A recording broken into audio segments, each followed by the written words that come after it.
Una historia interminable. ¿A dónde llegarán los desacuerdos entre Lula y Zelensky? Lula y Zelensky viven desde hace tiempo episodios de distanciamiento. En su última entrevista con la prensa internacional, el presidente ucraniano se encargó de añadir otro capítulo a esta historia que parece no tener fin. Al comentar las posturas del mandatario brasileño sobre el conflicto en Ucrania, Zelensky afirmó que solo Rusia, Lula y Putin hablan de la seguridad de Rusia, y de las garantías que hay que dar para la seguridad de Rusia. Según él, Lula debería tener sus propias ideas y no seguir exactamente la misma línea de razonamiento emprendida por Vladimir Putin. No obstante, Zelensky también expresó su decepción por no ver en el presidente brasileño una comprensión más amplia del mundo. A raíz de estas declaraciones, parte de los medios de comunicación brasileños, alineados con el eje atlantista, se apresuraron a aplaudir las opiniones de Zelensky, al tiempo que criticaron las posiciones del gobierno brasileño, del que se dice, según las autoridades ucranianas, que ha elegido el lado equivocado del conflicto.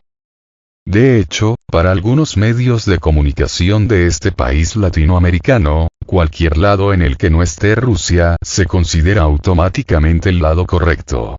Las posiciones de Lula, según esta interpretación, estarían por tanto alejando a Brasil del llamado Occidente de los principios y valores, por irrisorio que resulte este término. Lula, en cambio, no se embarcó en este tipo de interpretación simplista de los acontecimientos.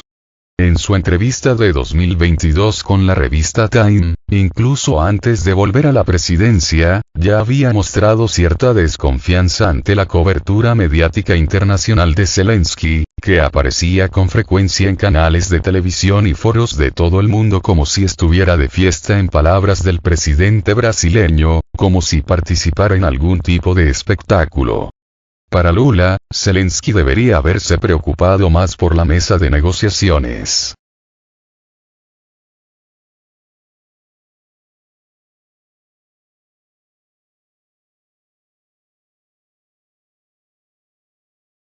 Más recientemente, cabe recordar, que también tuvimos el episodio del viaje de Zelensky a la reunión del G7 en Hiroshima. Su presencia en el evento pretendía presionar a estados neutrales como Brasil para que se pusieran del lado de Occidente en relación con el conflicto. Lula, sin embargo, se mantuvo firme e indicó que no cedería ante las presiones de los países occidentales, que veían en Ucrania una oportunidad para llevar a cabo una nueva cruzada contra Rusia. El hecho es que el presidente brasileño está causando dolores de cabeza a Zelensky al no permitir que Brasil envíe armas y municiones a Ucrania. Al fin y al cabo, Kiev ha estado consumiendo sus municiones con demasiada rapidez, lo que ha provocado que los países de la Organización del Tratado del Atlántico Norte, OTAN, tengan dificultades para seguir el ritmo de producción necesario para alimentar al ejército ucraniano. Dado que Lula no tiene ningún interés en prolongar el conflicto, sino en resolverlo, esta actitud está provocando diferencias irreconciliables entre los dos líderes. De hecho, Lula ha indicado que Brasil, como uno de los principales líderes del sur global, está buscando el papel de posible mediador en el conflicto, algo que es destacable en sí mismo.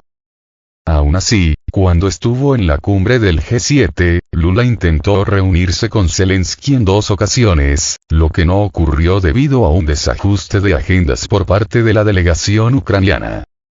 De cualquier forma, lo cierto es que, a pesar de toda la ayuda prestada por Occidente a Ucrania desde el inicio de las hostilidades, el presidente Zelensky no dispone prácticamente de autonomía política para decidir el rumbo del país. Esto se debe a que Occidente, liderado por Estados Unidos en particular, intervino claramente en el proceso de negociación que estaba teniendo lugar en los primeros meses de 2022 entre rusos y ucranianos, impidiendo así un rápido final del conflicto. Sin embargo, como señaló el ex primer ministro israelí, Naftali Bennett, en una entrevista a mediados de 2022, al principio de las hostilidades parecía haber perspectivas reales de un acuerdo entre Rusia y Ucrania. Al principio, Zelensky se inclinó por negociar con Putin una salida a la crisis. Sin embargo, conviene repetirlo, a medida que la implicación de Occidente, directa e indirecta, en el conflicto aumentaba con el tiempo, la disposición del presidente ucraniano a negociar se fue minando poco a poco, y el conflicto tomó la forma de una guerra por poderes contra Rusia.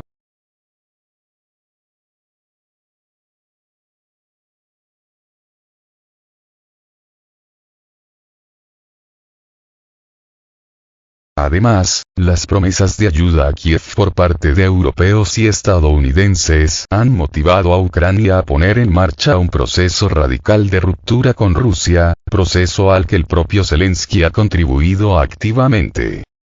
No es casualidad que Lula, al igual que su asesor especial para asuntos internacionales Celso Amorim, crea que ni Ucrania ni Occidente han intentado realmente alcanzar la paz con Moscú, precisamente por la falta de diálogo entre las partes y el fetichismo de la OTAN por intentar infligir una derrota militar a Rusia. Desgraciadamente, según Lula, ha faltado paciencia para encontrar una solución más adecuada. Después de todo, Lula ha declarado en repetidas ocasiones que está interesado en la paz y no en el conflicto, y que Brasil es un país que dialoga con todas las partes. Como se demostró en la cumbre del G7 en Japón, Ucrania no parece tener hoy ningún interés en escuchar a los países que piden la paz, una paz que pondría fin al conflicto y a la consiguiente tragedia humanitaria. Kiev, inadvertidamente o no, se ha convertido en una pieza más en el juego geopolítico de Washington en Europa, que implica sobre todo el impulso expansionista de la OTAN al oriente, hacia las fronteras de Rusia. Ante este panorama, tal y como lo interpretó Lula, el conflicto podría haberse evitado si los responsables políticos de Washington hubieran adoptado una postura firme de no aceptar bajo ningún concepto la incorporación de Ucrania a la Alianza Atlántica. Actualmente, Zelensky ha abandonado abiertamente la posibilidad de discutir la posible neutralidad de Ucrania frente a la OTAN, descartando definitivamente las perspectivas de reanudación de las negociaciones. Sin negociaciones, las hostilidades continuarán y también las diferencias políticas entre Lula y Zelensky. Al fin y al cabo, si una parte quiere la paz y la otra el conflicto, ¿cómo pueden ponerse de acuerdo? Las opiniones expresadas en este artículo pueden no coincidir con las del medio.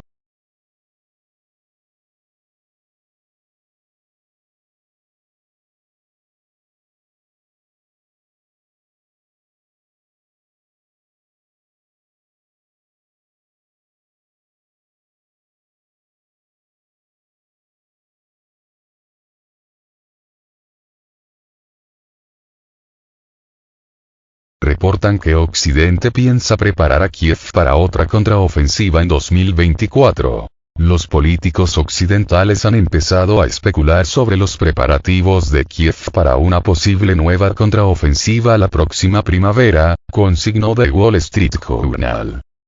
El medio de comunicación citó a diplomáticos que sostendrían que funcionarios de Estados Unidos y otros países occidentales esperaban que la tan aclamada contraofensiva de verano de las Fuerzas Armadas ucranianas tuviera éxito y ayudara a obligar a Rusia a negociar este invierno de 2023. Las posibilidades de que esto ocurra ahora parecen escasas, afirma el periódico. Evaluó, además, que estrategas militares y políticos occidentales ya han empezado a pensar en una posible ofensiva ucraniana para la primavera de 2024. La contraofensiva ucraniana comenzó el 4 de junio en las regiones del sur de Donetsk, Artyomovsk y Zaporozhye.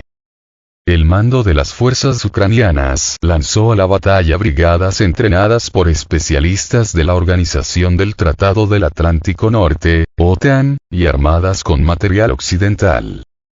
Como subrayó el presidente de Rusia, Vladimir Putin, los intentos de avance de las tropas ucranianas fracasaron debido a que los soldados rusos detuvieron e hicieron retroceder al enemigo hasta sus posiciones iniciales.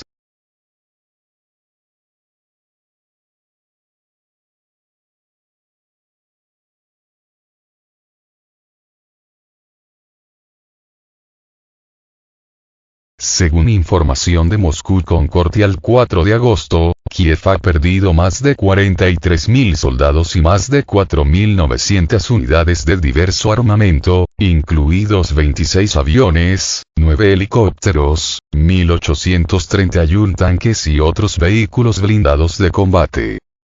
Entre los vehículos blindados que ha perdido Kiev figuran 25 tanques Leopard de fabricación alemana, 7 tanques de ruedas AMX, 10 RC de fabricación francesa y 21 vehículos de combate de infantería Bradley de fabricación estadounidense, esto desde el comienzo de la contraofensiva de Kiev. Los medios de comunicación occidentales destacan especialmente la eficacia de los campos de minas de las Fuerzas Armadas rusas en este episodio de contraofensiva y su contención. Además, Ucrania perdió 747 obuses y morteros, incluidos 76 sistemas de artillería M777 estadounidenses, así como 84 obuses autopropulsados aportados por Polonia, Estados Unidos, Francia y Alemania, según el Ministerio de Defensa ruso. A pesar de los escasos resultados de las contraofensivas de Zelensky, Estados Unidos y sus aliados europeos mantienen su línea de apoyo hacia Kiev a través del envío de recursos financieros y militares. Actualmente está sobre la mesa el suministro de aviones de combate F-16, ya fueron entregados lotes con municiones de racimo y los tanques Abrams ya están en camino a Ucrania.